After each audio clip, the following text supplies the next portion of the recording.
Olá, sejam bem-vindos, bem-vindas a mais um momento do nosso estudo semiológico das síndromes clínicas digestivas.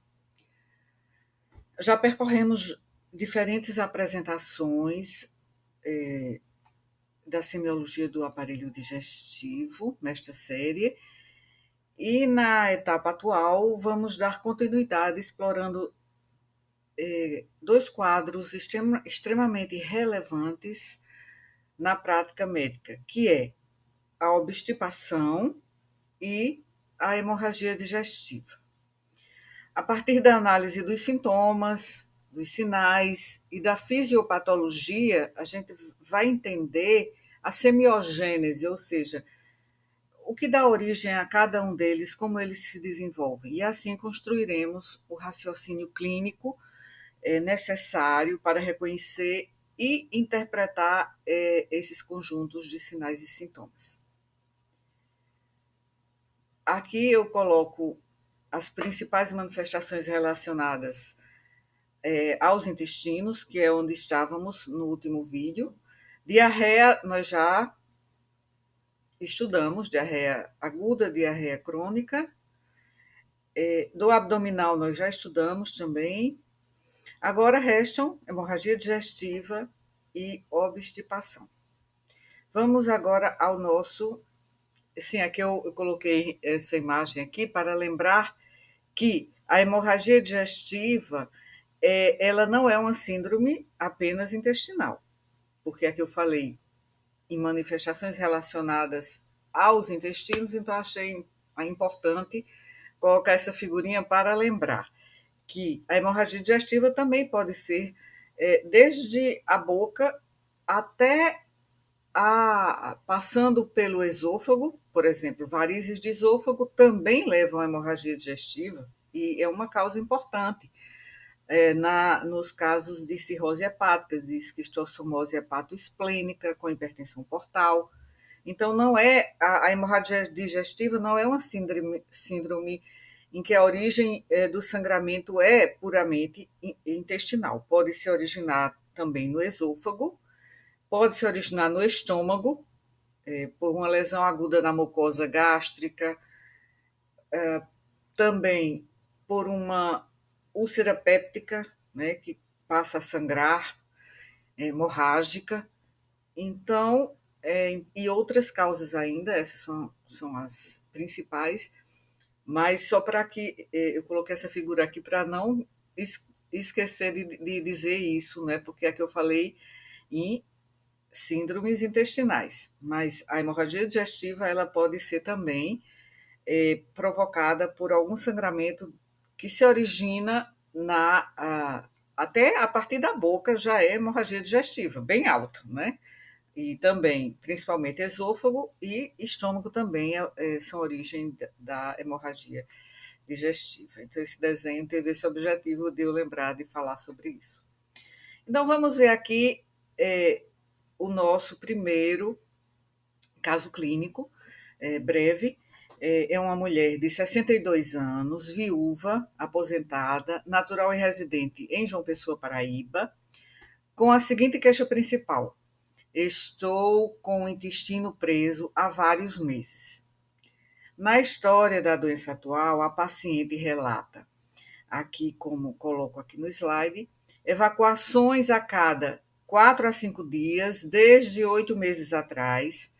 Então, ela refere esforço excessivo, fezes endurecidas em síbalos e sensação de evacuação incompleta. Ela se queixa também de distensão abdominal e cólicas leves e sensação de peso, né, como ela disse, no baixo ventre, né, provavelmente hipogástrio. E ela nega sangramento vivo, nega melena, perda ponderal ou alteração súbita, ou seja, que começou de repente, repentinamente, no padrão intestinal. Relata que já tentou aumentar a ingestão de fibras, mas sem melhora significativa, faz uso frequente de laxantes, estimulantes da evacuação, com resposta parcial. A mãe morreu por câncer coloretal aos 70 anos.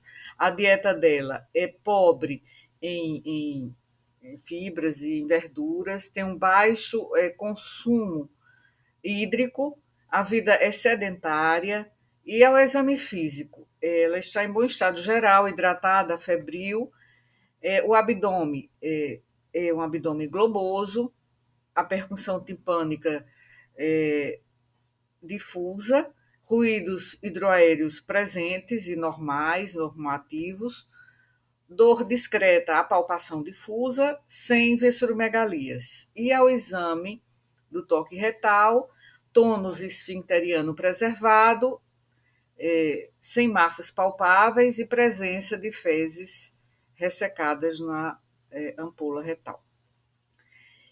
Esse é o quadro que eu apresento agora, que é o quinto caso clínico, né, depois das esofágicas, porque nas esofágicas eu apresentei 2 casos clínicos, então é o 7º caso, na realidade, dessa série de síndromes intestinais.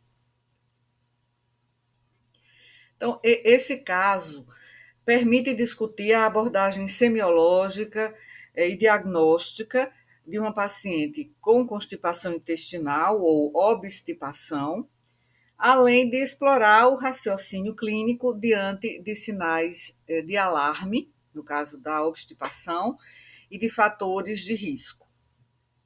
Então, a paciente aqui, como vimos, ela apresenta queixa crônica já, quer dizer, há mais de 6 meses, crônica de evacuações infrequentes, esforço excessivo para evacuar, fezes endurecidas e sensação de evacuação incompleta, caracterizando a síndrome de constipação intestinal crônica ou obstipação. A gente percebe que essa paciente, ela preenche o que nós chamamos de critérios de Roma 4.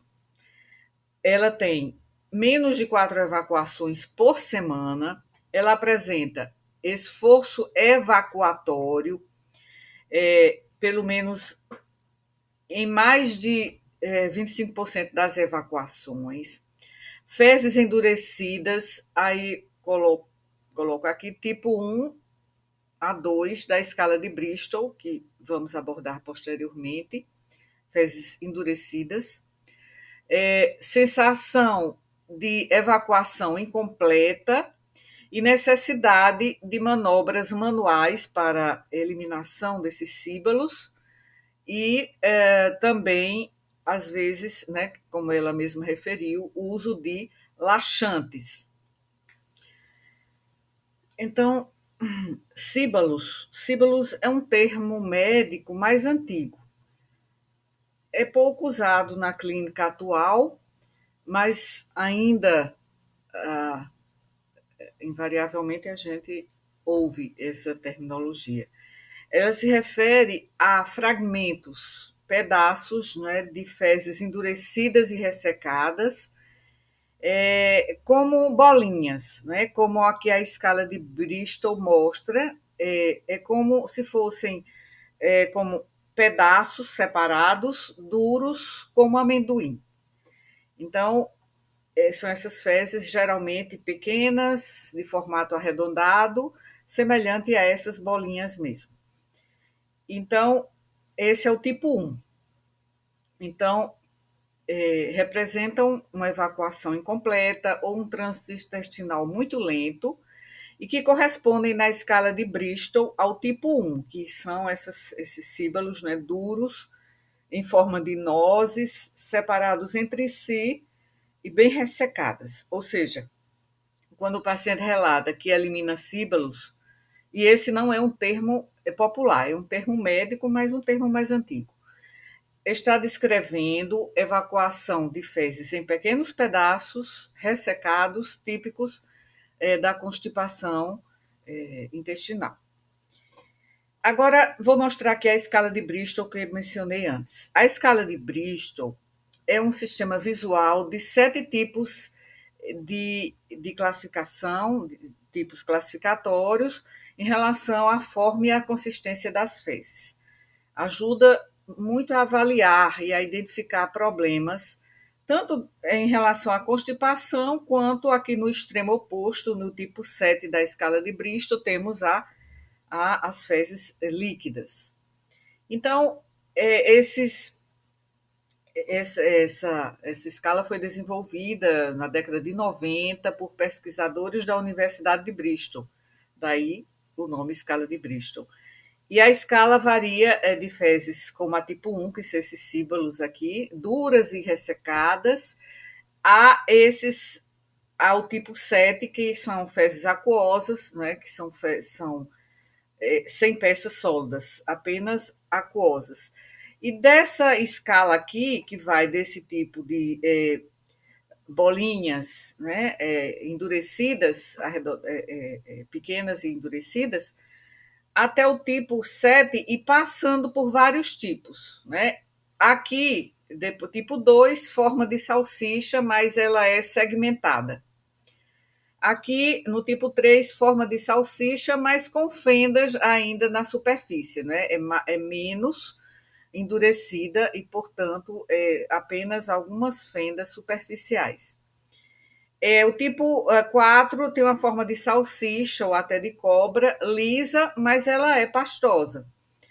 E aqui a tipo 5. A tipo 5 é como aqui mostra a escala, que são pedaços moles, mas tem contornos bem nítidos.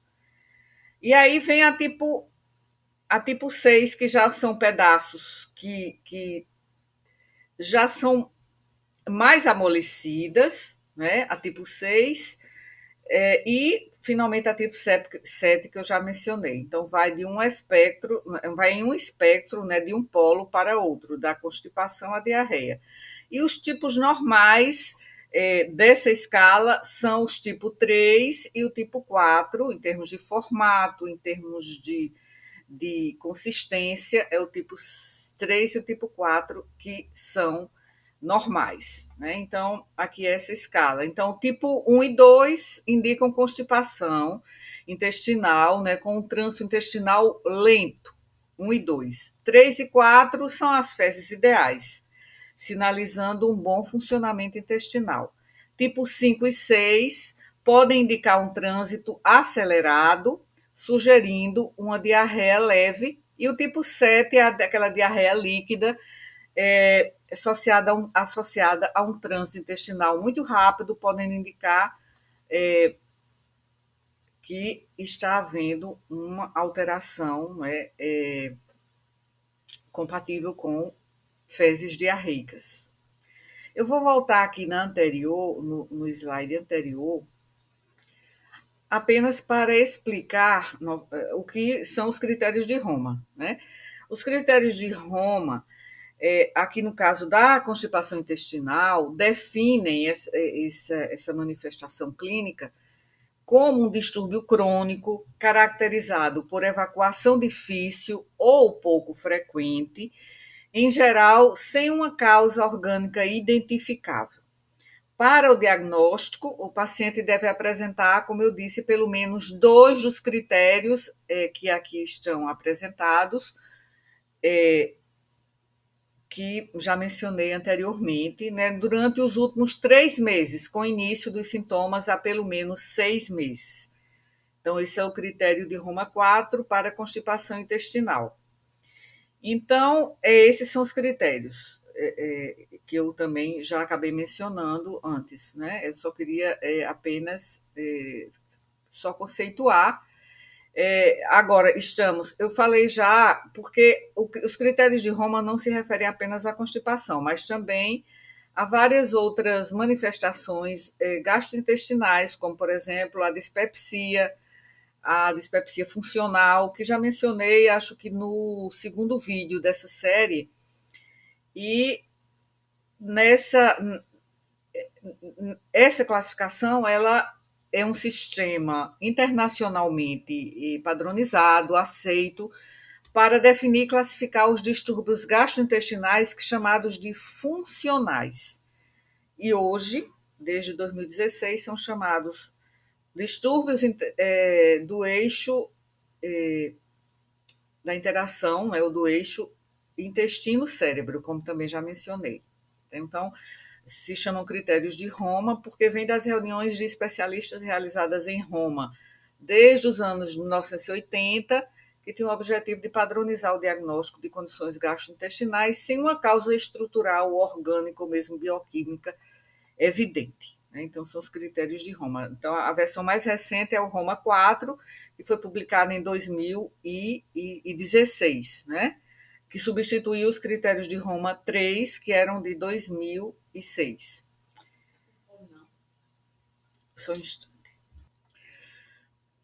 Os critérios de Roma, eles devem ser distinguidos, né, separados ou diferenciados da síndrome do intestino irritável com constipação, porque nesta síndrome a dor abdominal recorrente é componente obrigatório, enquanto na constipação intestinal funcional pode estar ausente ou ser mínima. Então é importante salientar esse aspecto, né? E é comum haver impacto na qualidade de vida, com queixas de desconforto, distensão abdominal e ansiedade associada ao ato de evacuar, distinguindo da síndrome do intestino irritável. Então, a paciente que estamos estudando, ela tem pelo menos 3 critérios, né, confirmando o quadro sindrômico de constipação intestinal crônica. Porque o diagnóstico é baseado nos critérios de Roma 4 e é clínico, é baseado nos sintomas. Então, é claro que é preciso lembrar que, para a gente chegar à conclusão que o paciente tem constipação intestinal crônica, é preciso que sejam excluídas causas orgânicas, quando existem os sinais chamados sinais de alarme ou bandeiras vermelhas, que força quer dizer, indica a realização de uma investigação para excluir causas orgânicas. Então, nesses critérios, os sintomas devem estar presentes há 6 meses ou mais e presentes nos últimos 3 meses. Então, caracterizamos assim a síndrome dessa paciente. Ela tem uma constipação intestinal crônica, acima de 6 meses. O padrão é de fezes ressecadas com esforço evacuatório e tem fatores associados, como dieta pobre em fibras, baixo consumo hídrico e o sedentarismo. Né? Então, mas ela tem sinais de alarme ou não?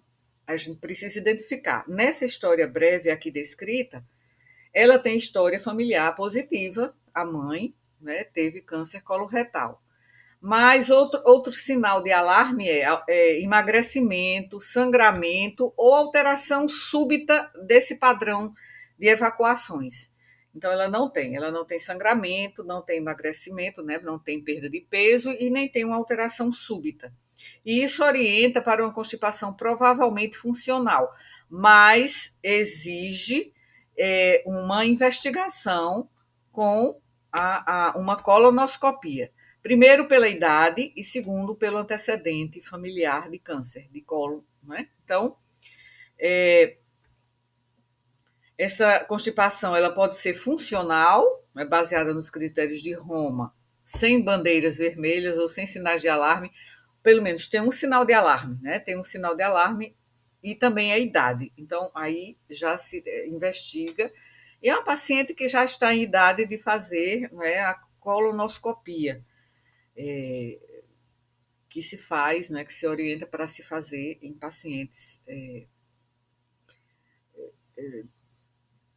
acima dessa faixa etária.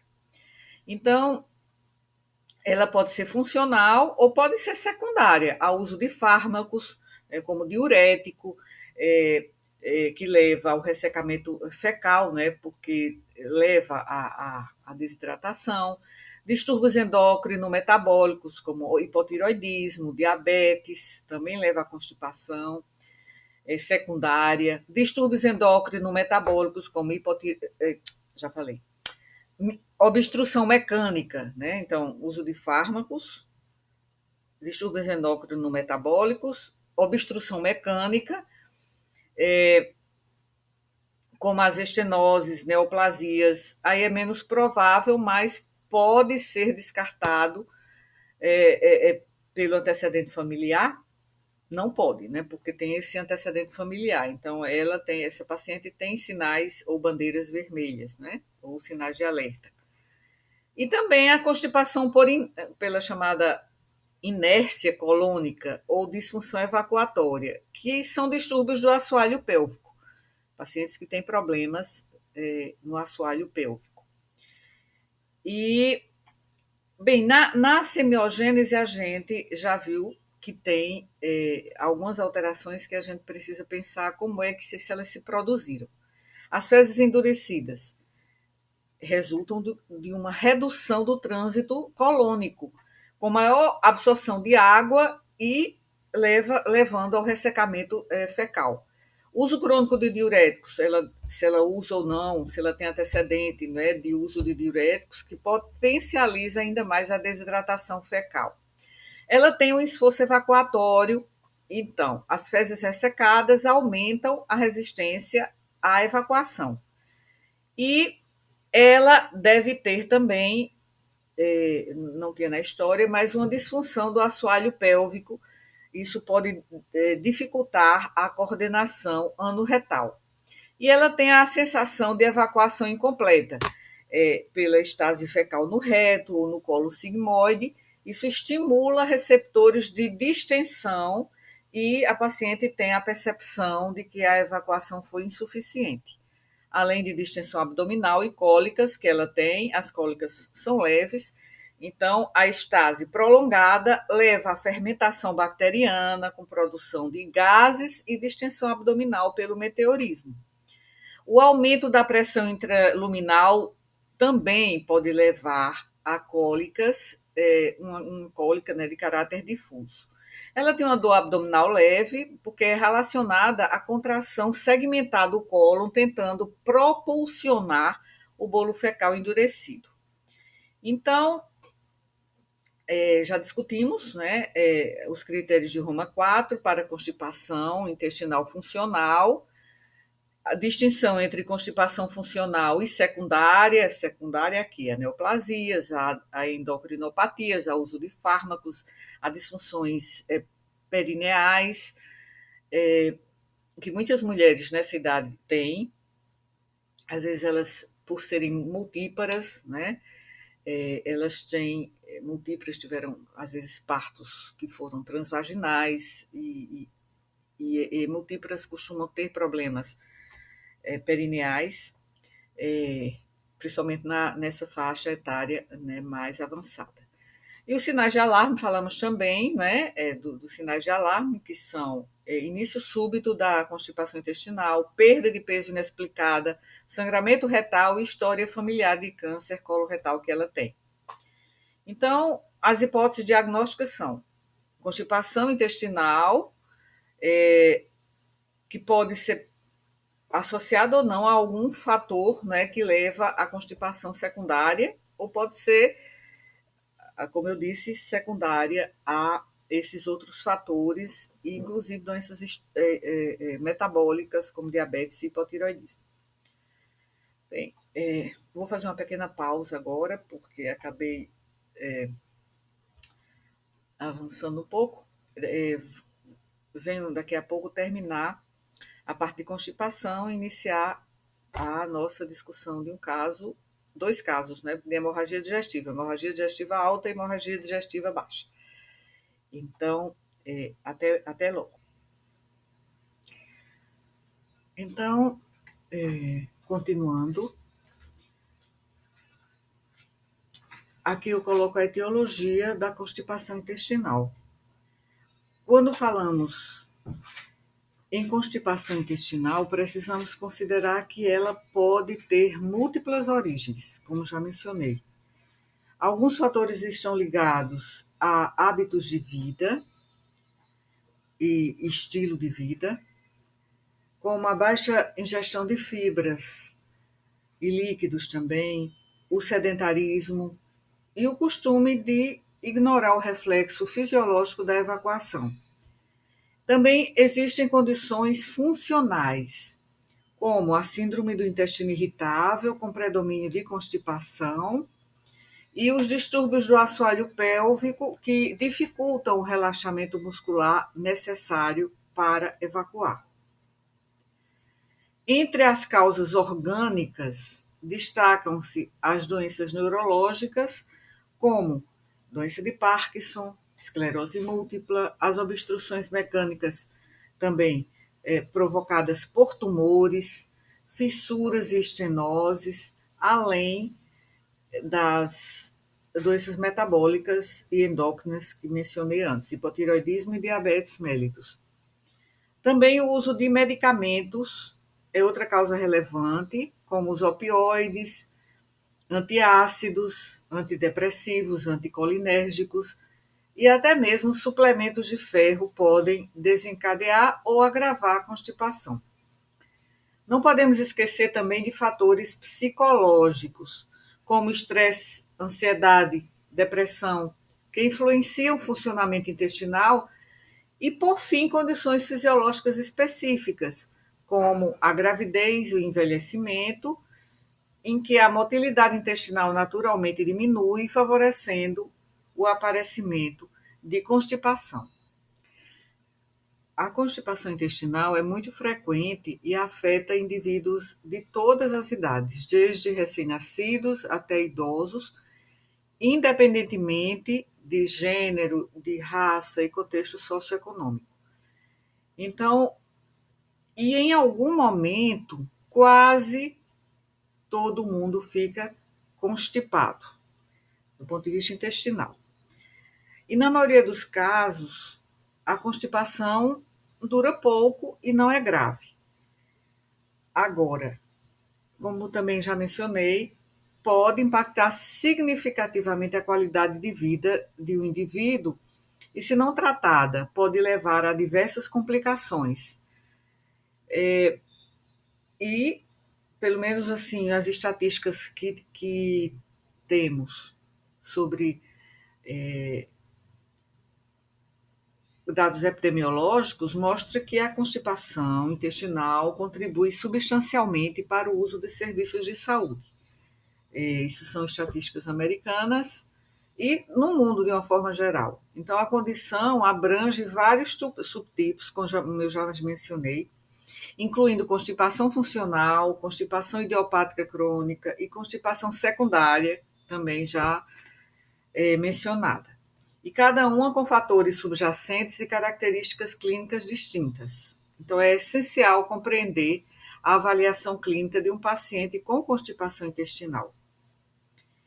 E aí, eu queria só lembrar também que a constipação intestinal é um sintoma ou uma condição clínica, ou seja, pode ser tanto um sintoma como uma doença.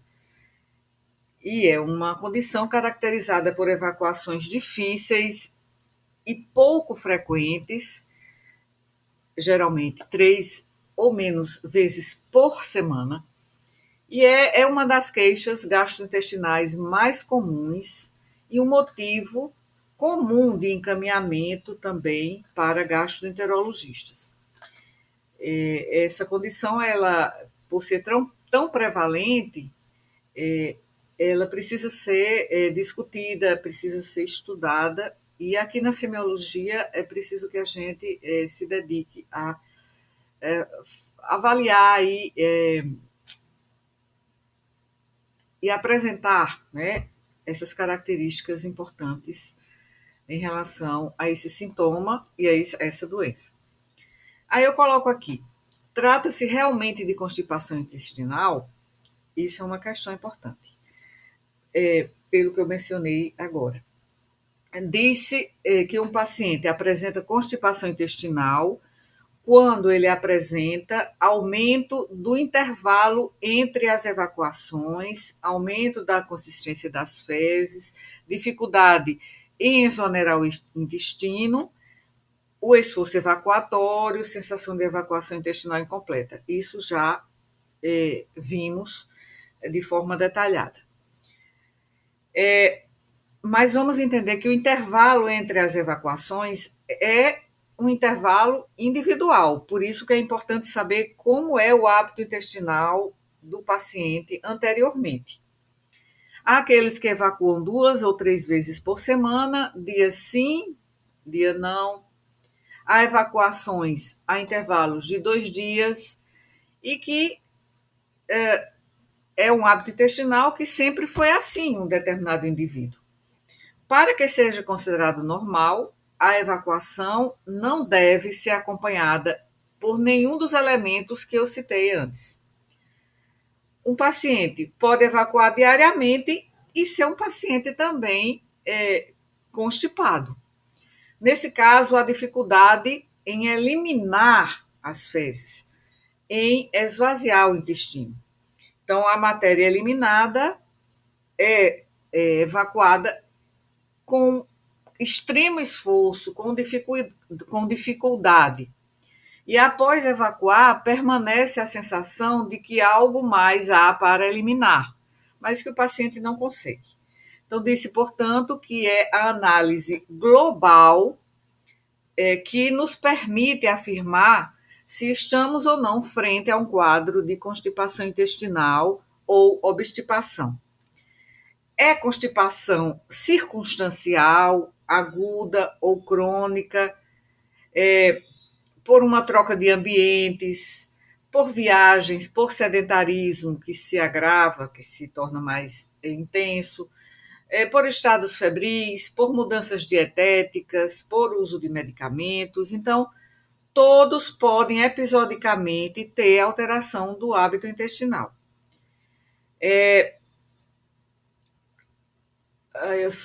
Realizamos uma pesquisa há cerca de 10 anos,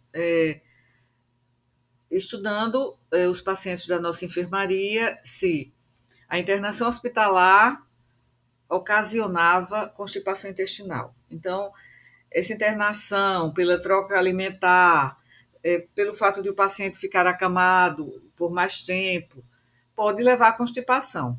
E os idosos que desenvolvem pneumonia, eles são muitas vezes obrigados a ficar em repouso e eles costumam piorar a sua constipação habitual. Mas é importante destacar, salientar, que a constipação circunstancial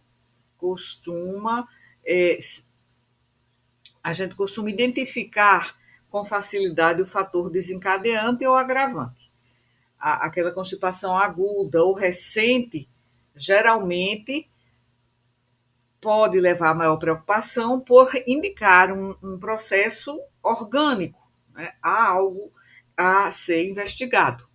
E o idoso que mudou o hábito intestinal recentemente ou que piorou a sua constipação habitual, também há que destacar uma causa orgânica para esse problema, principalmente neoplasia de cólon.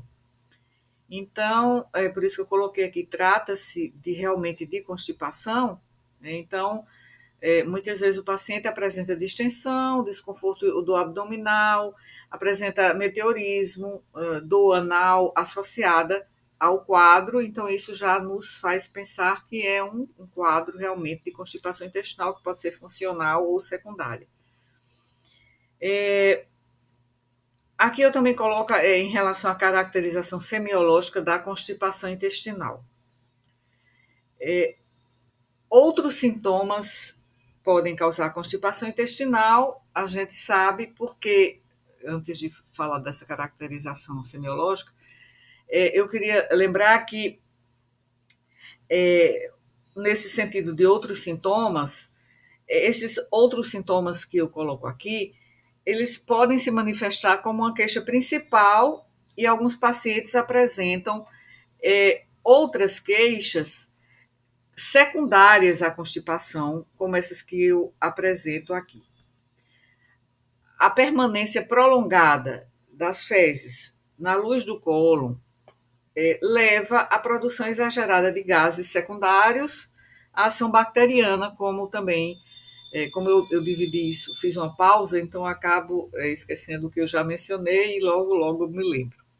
Então, eu falei disso, que a distensão gasosa do cólon pode levar à dor também abdominal nessa topografia. E, mais frequentemente, dor na fossa ilíaca direita, e pela questão distensiva, né, do intestino grosso. E a distensão também do ângulo hepático do cólon pode dar sintomas que até mimetizam uma condição biliar, uma colecistopatia.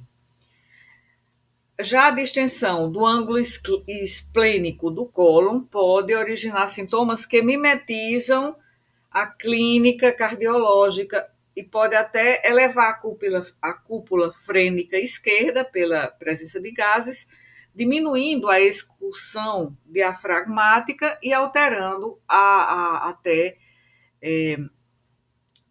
a posição, né, do coração. E nesses casos, a melhora clínica pela eliminação de flatos ou pela evacuação intestinal mesmo é um elemento clínico orientativo da causa, né, que é o meteorismo, são gases por conta da própria constipação. As duas causas mais frequentes, né, lembrar que da questão dietética, que é a baixa ingestão de fibras e a perda do reflexo da defecação por se postergar, por se adiar e inibir o reflexo evacuatório. Então, a abordagem do paciente na anamnese precisa incluir perguntas que devem ser respondidas por ele de acordo com a sua vivência. Então, vamos falar aqui agora da caracterização semiológica da constipação intestinal. O que vamos perguntar? Vamos perguntar ao paciente qual o intervalo das evacuações, qual o aspecto das fezes, né? Além desses itens que eu coloquei aqui, desses aspectos, né? A presença de elementos anormais no material evacuado, se ele notou, a esforço evacuatório, a secreção de secreções mucoides, né, que pode ser mencionado pelo paciente como catarro, né, que é muco. Há aquela sensação de que a evacuação intestinal foi incompleta, há a sensação também de que, por exemplo, o paciente associa também dores, né? Quer dizer, ele sente dor, sente cólica, em que local ele sente dor abdominal? Qual é a data do início da constipação intestinal e como ela evoluiu ao longo do tempo? Houve uso de laxantes? Quais foram os laxantes e em que doses?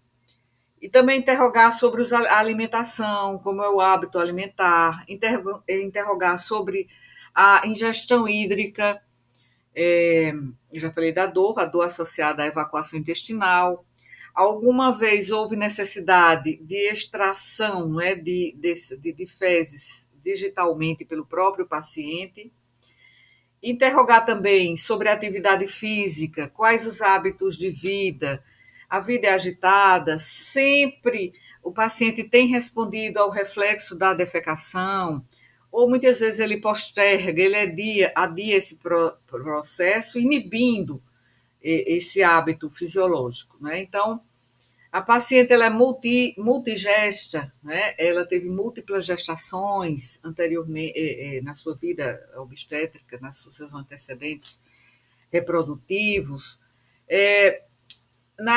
Nos antecedentes ou no próprio interrogatório sistemático, a paciente relata que tosse e espirro provocam perda de urina. Nesses casos, a gente pode suspeitar, né, de cistocele, ureterocele, e que muitas vezes está associado à retocele, que são aquelas questões perineais que eu também já mencionei.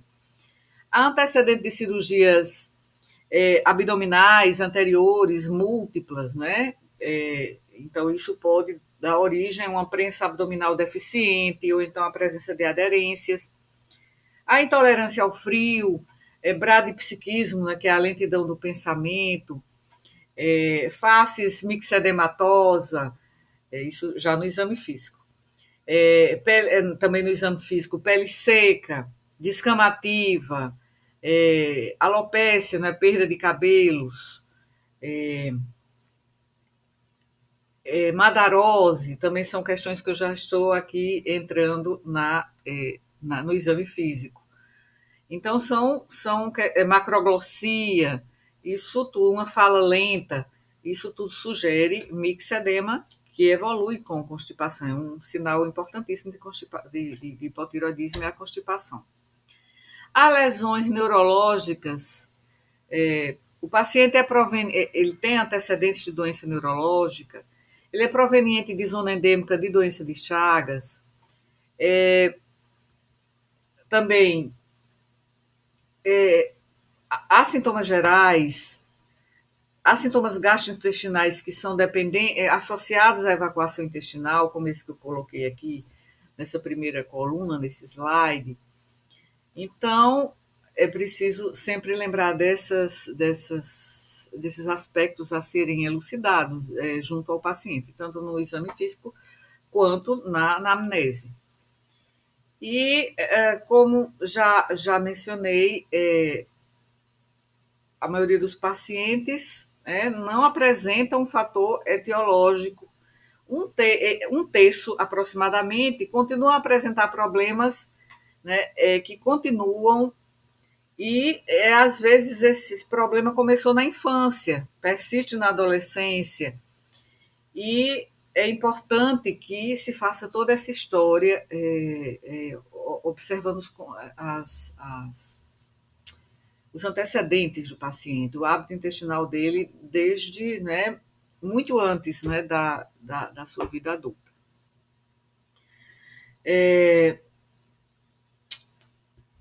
Lembrar também que eu falei aqui da constipação intestinal crônica idiopática.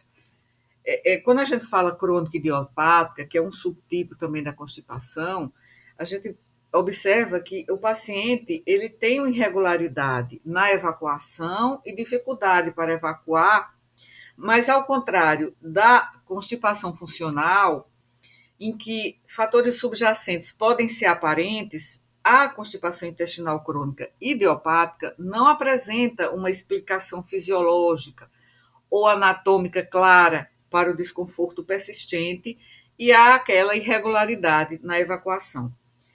E uma causa subjacente é identificada em menos de 5% dos casos. Então, esse subtipo é definido por sua natureza crônica, frequentemente com duração prolongada, e seu principal sintoma inclui evacuações pouco frequentes e é um paciente que ele tem essa história já há bastante tempo. Já falei da constipação secundária e suas causas.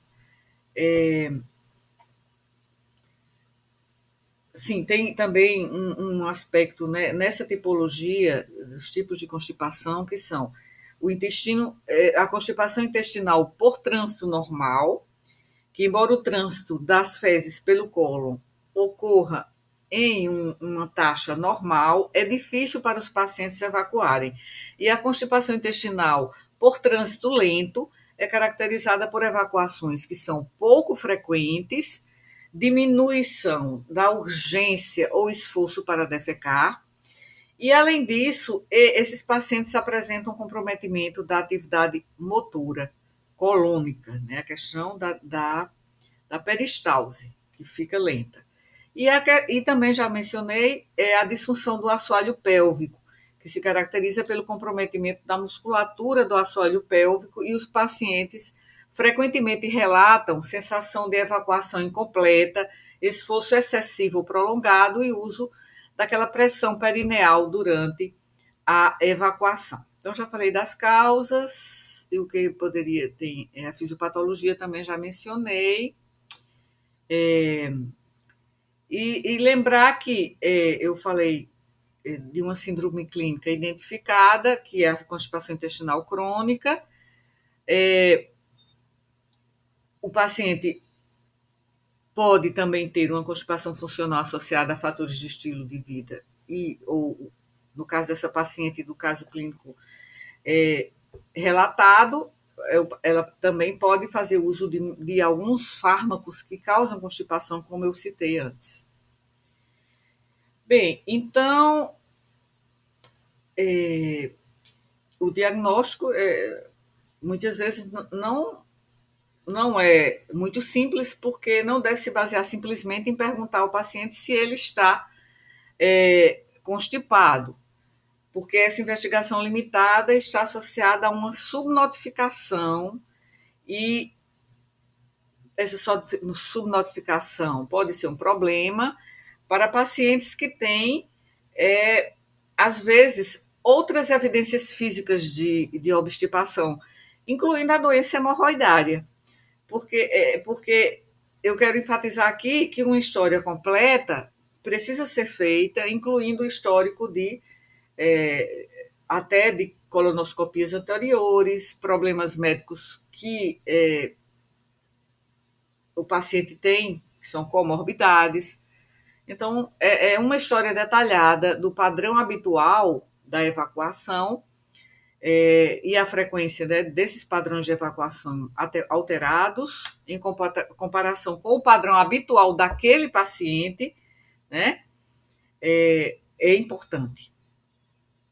E acho que acabei já, digamos, encerrando a síndrome de constipação crônica, com a apresentação e a discussão semiológica e fisiopatológica em relação ao caso clínico dessa mulher de 60 anos com constipação intestinal crônica e que tinha uma bandeira vermelha.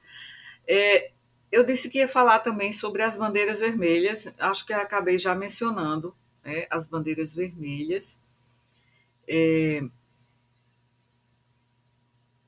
E essas bandeiras vermelhas devem levar a uma investigação, a uma investigação do paciente, para que não se deixe passar despercebido um quadro mais importante, que é um quadro orgânico.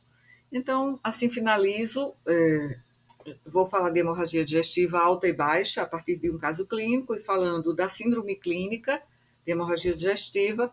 No próximo vídeo, assim teremos mais um vídeo aqui nessa série de síndromes clínicas digestivas. Então, até o próximo.